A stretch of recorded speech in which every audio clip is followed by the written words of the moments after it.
ঐ তোমাৰ বিয়াৰ দিনাখন ৰভাৰ তলিত আলহী সঠিয় দিম দুৱাৰী দলিত। তো নমস্কাৰ বন্ধু বান্ধৱীসকল, কি খবৰ? সকলোৱে চাগে ভালে।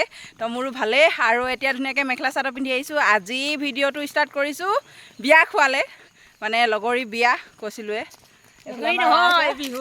বিহুৰ লগৰী। তো ধুনীয়াকৈ ওলাইছোঁ বিয়া খাবলৈ বুলি। তো এইফালে আমাৰ পাঞ্চিনা মাক, তাৰপৰা এইফালে আমাৰ বাইদেউ, আমাৰ একেবাৰে ধুনীয়া খাতি, এইফালে আমাৰ ডালিয়া আৰু পাঞ্চিনা। তো ধুনীয়াকৈ ওলাই লৈছোঁ। মেখেলা চাদৰযোৰ পিন্ধি গ'লে মানে বাৰু শুৱনিয়ে লাগে আমাৰ ল'ৰাকেইজনীক।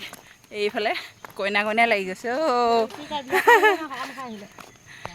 তো ইমান ধুনীয়াকৈ বিয়া তাই ভাগৰ আজি। তো তাইক ভিডিঅ' যোগেদি মানে এতিয়া পোৱাগৈ নাই, হ'লেও ভিডিঅ' যোগে আগতীয়াকৈ কৈ দিছোঁ আৰু মানে জীৱনটো মানে ভালকৈ যাওক আৰু জীৱন সংগীজন ভাল হওক, তাকে কামনা কৰিলোঁ। বৈবাহিক জীৱন ভালকৈ যাওক, তাৰে কামনা কৰিছোঁ। আৰু কোনফালে যাব? অঁ, সেইফালে নামো। কিন্তু এটা জটিলতা হ'ল কি জানে, বিয়া খাবলৈ আহিছোঁ কিন্তু বহুত দূৰ, ঘৰটো বহুত দূৰ। কিন্তু এটা কথা জানেনে, বিহু শিকিবলৈ তেহেঁতি দূৰৰ পৰাই যায় শিকিবলৈ। তো আজি বেয়া লাগিছে, কাৰণ কেলৈ এজনী নাচনী কমটি হ'ল। মোৰে বেয়া লাগিছে, যিহেতু ইমান বছৰ ধৰি নাচি আছোঁ। কিন্তু ছোৱালীৰ নিয়ম, যাবই লাগিব এখন ঘৰ। গাভৰু হ'ল, সৰুকালটো চবচে বেষ্ট আছিলে ন। তাই এইফালে মেখেলা ঠিক কৰি আছে। তো সৰুকালটো ভাল আছিলে, ডাঙৰ হ'লোঁ, ঘৰৰ দায়িত্ব বাঢ়িলে, আৰু দায়িত্ব বঢ়াৰ লগে লগে মা দেউতাৰ দায়িত্ব আহি গ'ল। দায়িত্ব বঢ়াৰ পিছত আৰু এখন ঘৰ দায়িত্ব ল'বলগীয়া হয়, যৌৱনকাল। তো এখন ঘৰ চম্ভালিবগৈ লাগিব। ছোৱালী মানুহ কি ক'ব, ইফালেও এটা ভৰি সিফালেও এটা ভৰি। তো মানুহজনৰ ঘৰলৈ যাবই লাগিব।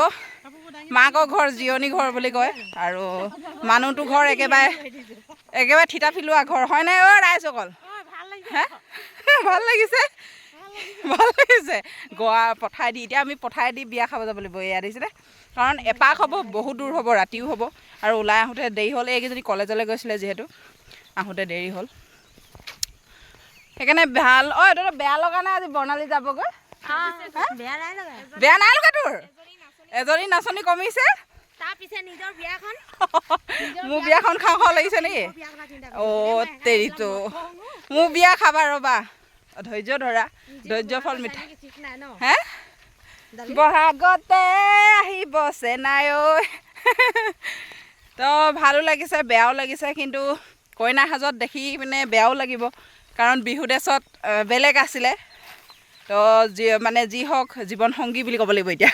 তো এজনী নাচনী নহ'লে কিমান যে নিথৰুৱা হয় এটা দল, সেইটো আজিও অনুভৱ কৰিছোঁ। কি ক'ব আৰু, এতিয়া পঠাই গৈ আছোঁ। বিয়া ঘৰ পালে আপোনালোকক দেখাম অলপ এক্সট্ৰাকৈ, নহ'লে ভিডিঅ'টো দীঘলীয়া হৈ যাব, সেইবাবে। তো বেলেগকৈ ভিডিঅ' এটা বনাই দিম আপোনালোকক।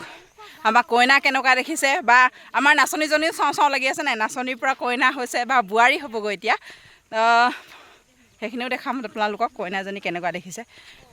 বন্ধু বান্ধৱীসকল, তেন্তে হ'লে ভিডিঅ'টোৰ পৰা বাই বাই, লগ পাম আন এটা ব্লগৰ সৈতে। তো ভিডিঅ'টোৰ পৰা bye bye. ৰাইজসকল bye by the দিয়া। অঁ।